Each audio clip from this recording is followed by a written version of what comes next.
నమస్కారం అండి. నా పేరు డాక్టర్ కోటేశ్వరరావు. యాపిల్ హాస్పిటల్లో నేను పల్మనాలజిస్ట్గా పనిచేస్తున్నాను.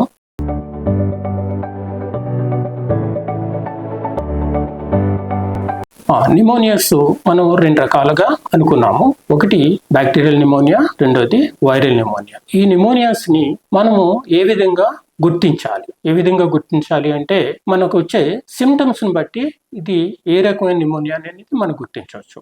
అందులో బ్యాక్టీరియల్ నిమోనియా ఎప్పుడు కూడా 102 కన్నా ఎక్కువ జ్వరం ఉంటుంది, లేకపోతే 40.6 డిగ్రీ సెంటిగ్రేడ్ ఉంటుంది. అదే వైరల్ నిమోనియా అయితే 102 కన్నా తక్కువ ఉంటుంది, అంటే ఫీవర్ అనేది కొంచెం తక్కువగా ఉంటుంది. రెండవది దీంట్లో చిల్స్ రైగర్స్ ఉంటాయి, వైరల్లో చిల్స్ రైగర్స్ ఉంటుంది. అదే బ్యాక్టీరియల్ నిమోనియాలో దగ్గు ఉంటుంది, దగ్గుతో పాటు కఫం ఉంటుంది. కఫము పచ్చగా కానీ, ఎల్లోగా కానీ, రెడ్గా కానీ ఉంటుంది. వైరల్ నిమోనియాలో డ్రై కాఫ్ అంటారు. మనకి కఫం లేకుండా ఒక్కోసారి కఫం కూడా ఉండొచ్చు, మోస్ట్ కామన్గా డ్రై కాఫ్ ఉంటుంది. తర్వాత బ్యాక్టీరియల్ నిమోనియాలో ఆయాసం ఉంటుంది, వైరల్ నిమోనియాలో ఆయాసము తక్కువగా ఉంటుంది. తర్వాత ఈ బ్యాక్టీరియల్ నిమోనియా అనేది ఒక్కోసారి పేషెంట్కి చాలా ఇబ్బందికరంగా పల్స్ రేట్ ఎక్కువగా ఉంటుంది, తర్వాత రెస్పిరేటరీ రేట్ కూడా చాలా ఎక్కువగా ఉంటుంది.